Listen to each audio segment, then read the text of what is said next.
오늘 행복한 가정에 대해서 어린이날을 맞이하고 또 가정의 달을 맞이하여 말씀을 나누도록 하겠습니다.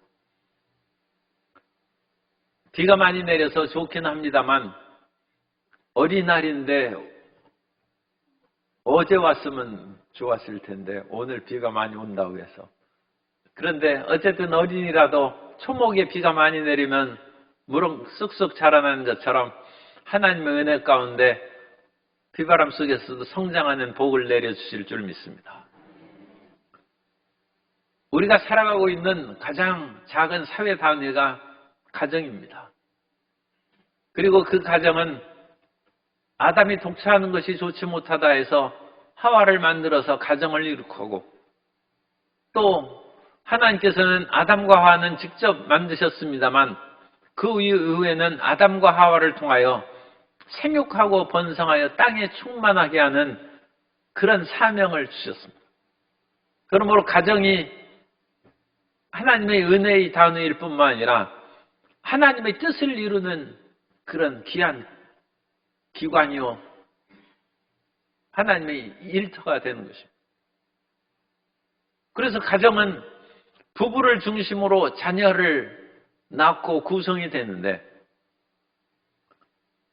가정이 행복하고 평안하려면 부부 사이가 올바라야죠. 부부 사이가 어떻게 올바릅니까? 남편은 남편답고 아내는 아내다워야 부부 사이가 올바른 것입니다.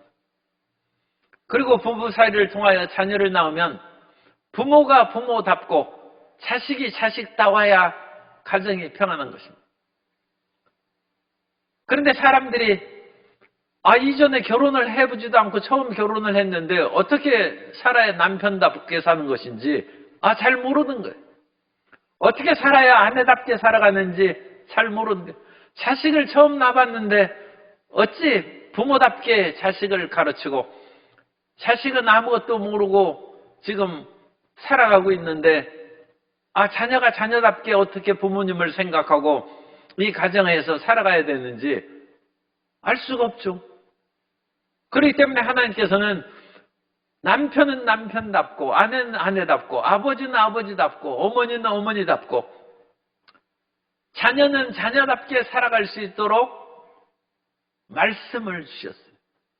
그래서 우리가 성경 말씀을 토대로 우리 각 신분에 맞게, 가정에서의 그 위치에 맞게 그렇게 살아갈 수 있는 것입니다. 그런데 이것은 하나님께서 우리에게 주신 일반적인 법칙이지 모든 부부와 모든 가정 자녀에게 문자 그대로 적용하라는 뜻은 아닙니다. 이것을 우리가 기억해야 됩니다. 주님께서는 문자 그대로 적용하려는 그 사람들에게 인자는 안식일의 주인이라 하면서 안식일에 사람을 고치는, 안식일에는 일을 하지 말라고 되어 있지 않습니까? 그것이 하나님의 올바른 뜻이 아닌 것을 너희가 이해하지 못했다. 하나님은 안식일 날 사람을 살리기 위해서 일에, 노동에 생명을 잃어가는 그런 일이 없도록 안식일에 쉬고 하나님을 예배하라는 것이지, 생명을 살리고 풍성하게 하는데 안식일이라고 해서 그것을 하지 말라는 것은 하나님의 뜻이 아니랍니다. 그러므로 의무는, 문자는 죽이는 것이고 율법의 조항은 사람을 죽이는 것이고 영은 살리는 것이다. 그것이 가정에 대한 하나님의 말씀에도 적용돼야 된다는 것입니다. 남편이 항상 의기양양하게 아내에게 주장하는 것이 주 안에서 남편에게 순종하라는 거예요. 의무는 사람을 죽이는 것입니다. 그렇게 얘기하는 부부 사이는 평안하지 않습니다. 의무는 죽이는 것이고 영은 살리는 것입니다. 그러므로 따라서 하세요. 성경 말씀을 기초로 성령의 인도하심을 받자. 그게 가정의 준칙이에요. 그래서 성경 말씀을 잘 모르는 경우에는 성경 말씀대로 일단 시행하고 그 다음에 세부적인 그 모든 일에는 성령의 인도하심을 받아 살아야 돼. 그래야지 문자적으로 순종하라고 주장하거나 아니면 남편인데 돈 못 벌어오면 남편 즉 내려놓으라고. 그렇게, 남편이 돈 못 벌어오면 아내가 벌어오면 되는 것이죠.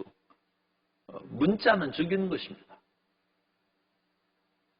그래서 올바르게 우리가 하나님의 말씀을 쫓아서 성령의 인도하심을 받아 행복한 가정을 이루는 그 준칙에 대해서 우리가 살펴보도록 하겠습니다. 첫째, 가정의 형성은 부부의 결혼으로 이루어지는데 창세기 2장 24절에 이러므로 남자가 그 부모를 떠나 그의 아내와 합하여 둘이 한 몸을 이룰지로다. 가정의 핵심은 부부입니다. 부부. 이것이 성경 말씀이에요. 그렇다고 해서 부모를 떠나서 그 아내와 합하여 둘이 한 몸이 되라고 해서 부모하고 절대로 같이 살면 안 된다. 성경에 어긋난다. 그 얘기는 아닙니다. 왜냐하면 성경에 부모를 공경하라고 했어요. 부모를 공경하는데 같이 모시고 공경하는 것이 훨씬 바람직하게 그것도 10계명 제5계명을 이루는 것이죠. 그러므로 항상 의문으로 율법 조항으로 그것을 주장해서는 안 되고 성령의 인도하심에 따라 사랑으로 그것을 시행해야 되는 것입니다. 남편의 역할과 가정의 그와 같은 질서를 보면 이 가정에는 질서가 있어야죠. 모든 것에 질서가 있어야 하고 태양과 그 주위의 행성이 질서 있게 운행해야 지구가 평안한 것이지 수성과 화성 그런 것들이 제멋대로 하면 지구에 부딪히면 이 지구에 사는 사람들을 다 엄청난 피해를 볼 거 아닙니까? 그러므로 가정에도 질서가 있어야 제멋대로 행하면 안 된다는 것입니다.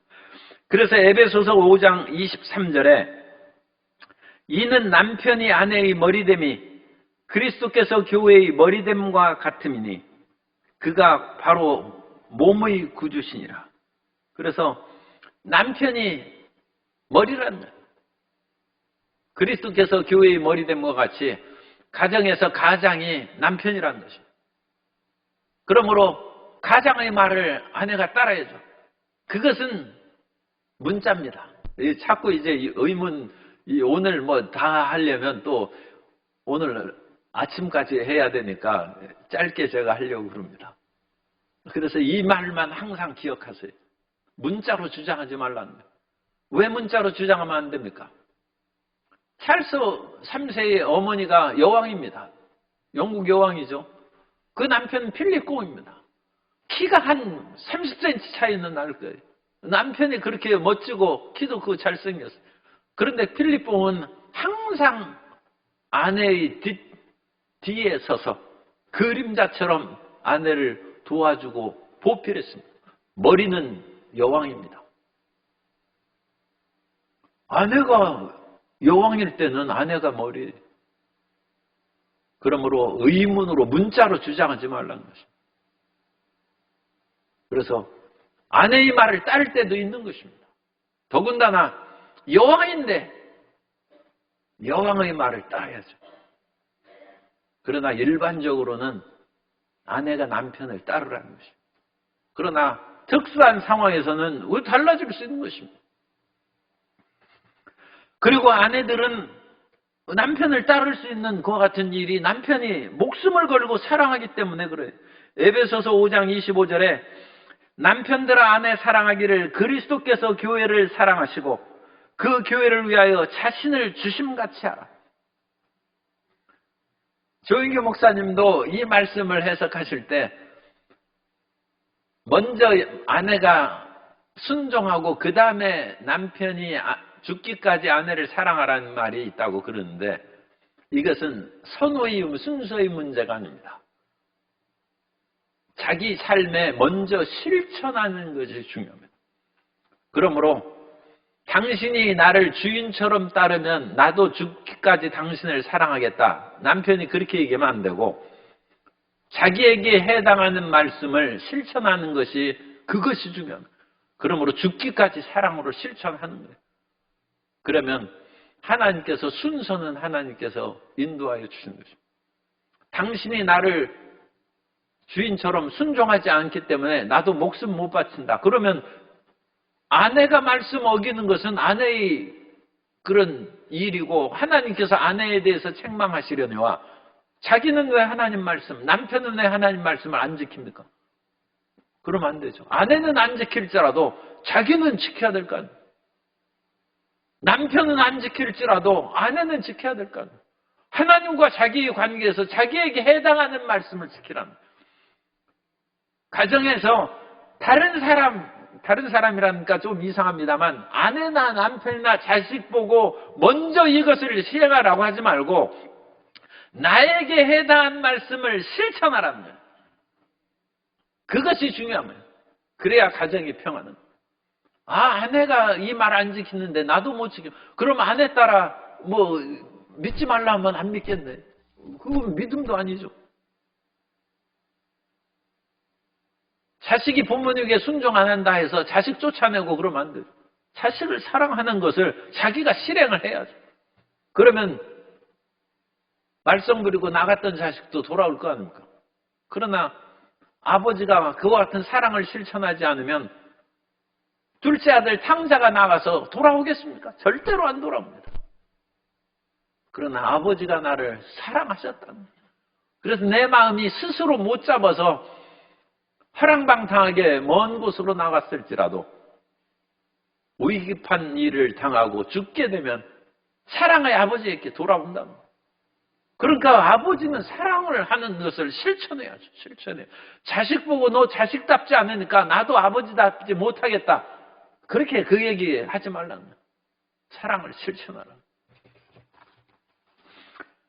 그 다음에 이제 아내는 아내의 역할이 있다는 것입니다. 그래서 아내는 베드로전서 3장 5절 이하에 전에 하나님께 소망을 두었던 거룩한 부녀들도 이와 같이 자기 남편에게 순종함으로 자기를 단장하였나니 사라가 아브라함을 주라 행하여 순종한 것 같이 너희는 선을 행하고 아무 두려운 일에도 놀라지 아니하면 그의 딸이 된 것이니라.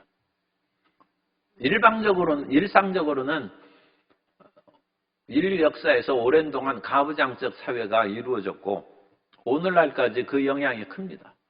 그러므로 아내가 남편에게 순종하고 그 길을 따르라는 것입니다. 그러나 오늘날 현대사회에서는 이런 가부장적 사회가 많이 바뀌어서 여권이 신장되고 남녀 평등을 얘기하는 것입니다. 여자가 대통령으로 하면 따라야죠. 여자가 대통령이라고 해서 무시하면 안 되죠. 국민이 그렇게 뽑아놓고 그걸 안 따르면 되겠습니까? 여자가 대법관에 최고의 그런 재판을 그 여자라고 해서 나 저런 재판 나는 못 받겠다. 그거 말이 안 되죠. 여성이 헌법의 올바른 시행이 되는지 헌법재판관에 당연히 따라야죠. 그러므로 여자가 순종하는 그거에 대해서도 의문의 율법 조항으로 들이대지 말고 시대의 상황에 따라서 올바른 그와 같은 신분에 따라서 아내의 말을 따르고 여자의 말에 순종할 때도 얼마든지 있다는 거예요. 그래서 이런 기본적인 그런 마음의 말씀을 우리가 듣고 그 기본적인 말씀이 상황에 따라서 어떻게 적용됐는지 성령의 인도하심을 받고 그거에 순종하라. 그래야지 자기의 유익한 것만 성경에 쭉 열거해서 그 말씀대로 문자로 얘기하는 것은 율법은 죽이는 것입니다. 그러면 관계가 결코 좋아지지 않습니다. 그런 마음의 자세를 버려야 됩니다. 그 다음에 이제 부모와 자식의 관계에 대해서 우리가 잠깐 살펴보겠습니다. 그래서 부부 사이에 자식을 많이 낳는 것은 하나님의 축복으로 되어 있습니다. 그래서 시편 127편 3절 이하에 보라 자식들은 야훼의 기업이요 태의 열매는 그의 상급이로다. 젊은 자의 자식은 장사의 수중의 화살 같으니 이것이 그의 화살통에 가득한 자는 복되도다. 그들이 성문에서 그들의 원수와 담판할 때 수치를 당하지 아니하리로다. 그래서 저도 전통적으로 자식 많이 낳으라고 얘기를 했는데, 의무는 죽이는 것이라는 것을 깨달은 후부터 그 말을 이제 안 합니다. 자식 한 명만 있어도 돼요. 그러니까. 그렇다고 해서 10명 낳는 것을 제가 말리고 그러지는 않습니다.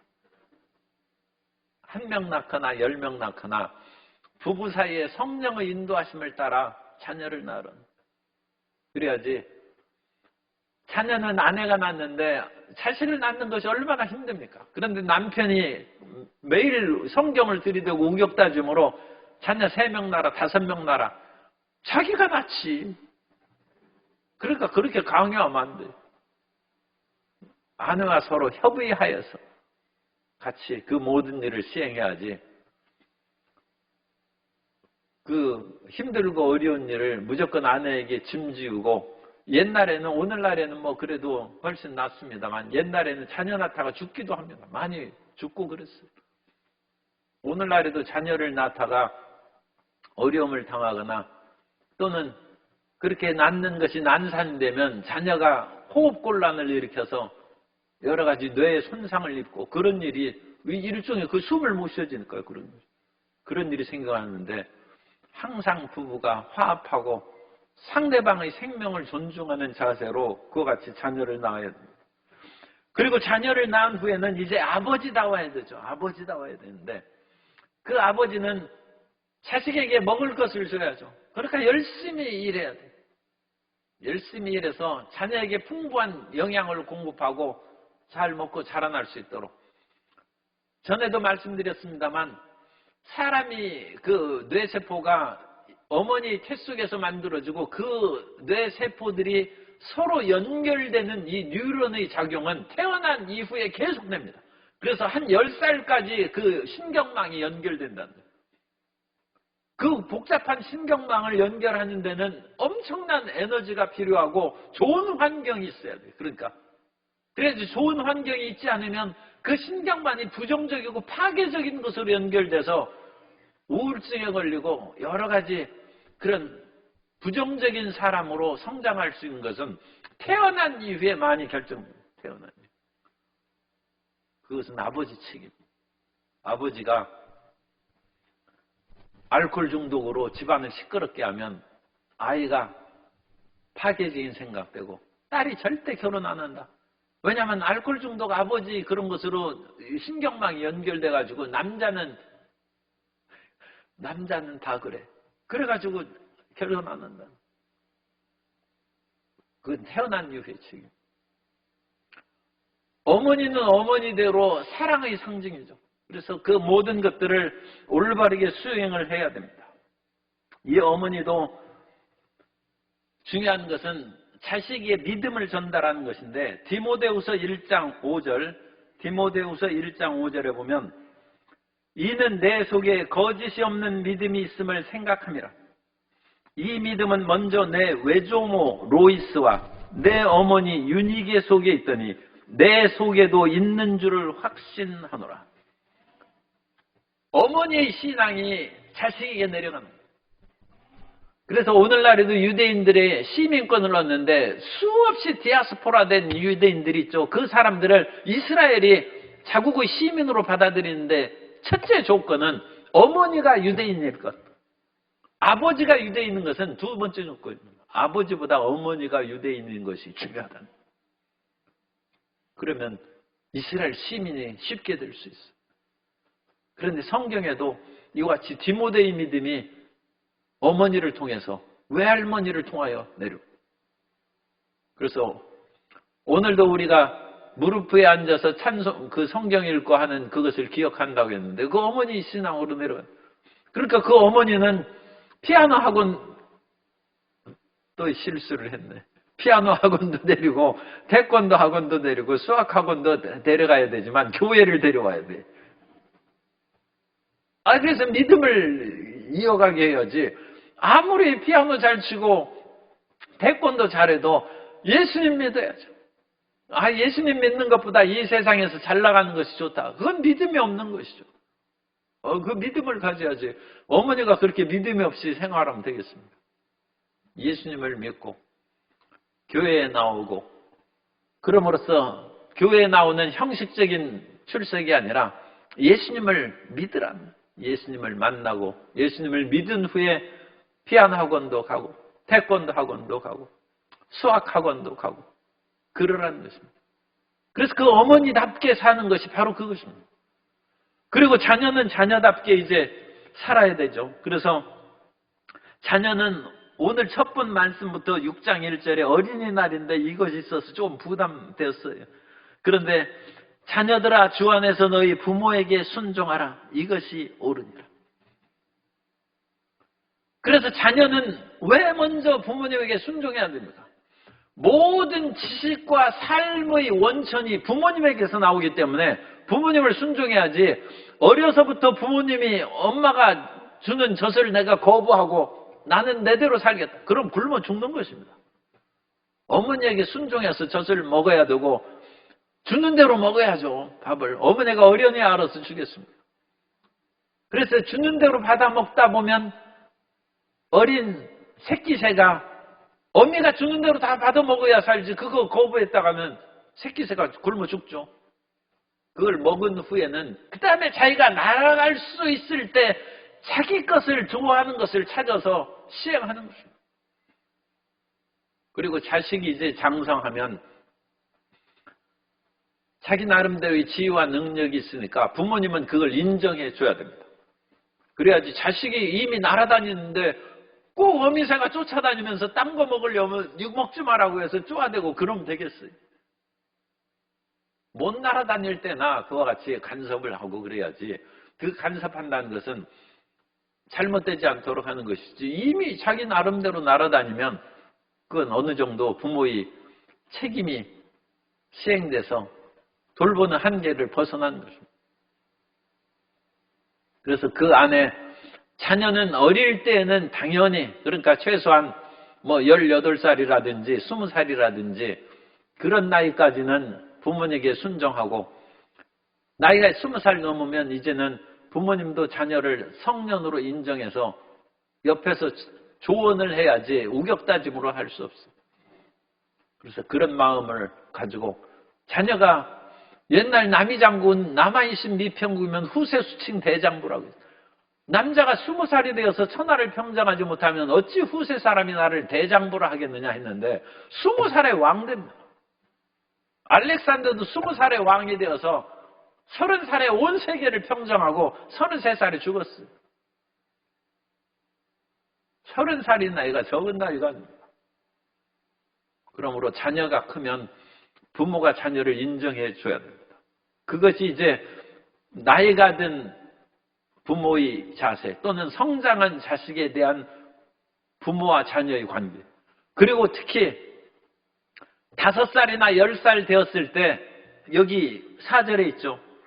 아비들아 너희 자녀를 노엽게 하지 말고. 그래가지고 자녀가 5살, 미운 7살 됐는데 어느 정도 이제 분별력은 있어도 아직 미숙함이 많죠. 그럴 때 아버지가 우격다짐으로, 어머니가 우격다짐으로 자녀를 노엽게 하지 말라는 거예요. 그럼 자녀가 20살 넘으면 보따리 싸가지고 나가는 거예요. 결코 자녀는 어릴 때 분노하고 그런 것을 거의 안 잊어버립니다. 잊지 않습니다. 왜냐하면 그런 충격이 상당히 크기 때문에. 최소한 10살까지 다닐 때는 굉장히, 지금 뉴런이 서로 형성되기 때문에 굉장히 조심해서 태어난 것으로 끝난 것이 아니라 적어도 10살까지는 바르게 교육을 시켜야 되는데, 바르게 교육시킬 수 있는 길이 처음 자식을 키우는 아버지 어머니에게 어찌 있겠습니까? 그러므로 자식은 성경 말씀을 부지런히 가르쳐서 누워있을 때든지 앉아있을 때든지 길을 갈 때든지 그 말씀을 가르쳐서 하나님의 말씀으로 양육하고, 그러면 하나님께서는 그 말씀이 의문조항이 아니라 성령으로 깨닫게 해주셔서 그 앞길을 인도해 주신다는, 하나님의 은혜에 자녀를 맡겨야죠. 자녀를 맡겨서 그렇게 하면 자녀가 올바르게 성장해서, 자녀가 성장한 후에도 부모를 찾아오는 부자 유친이 이루어집니다. 이것은 부자 유친이라고 했지만 부부 자녀 유친입니다. 부모 자녀 유친이요. 부모와 자녀가 서로 친해야 됩니다. 그 친애라는 것은 친애를 말한다. 친해서 사랑하는 것이다. 부모는 자식을 사랑하지만 자식이 부모를 사랑하는 것은 그건 쉽지 않습니다. 그건 부모가 정말로 잘해줘야 됩니다. 그래야 자식이 부모를 사랑하지. 그렇지 않으면 부모에 대한 그런 고마움이나 그런 의리로 살피는 것이지, 그렇게 우격다짐으로 어릴 때부터 노하게 하고 그랬는데 사랑하겠어요? 그래서 우리는 하나님의 말씀을 먼저 실천하라.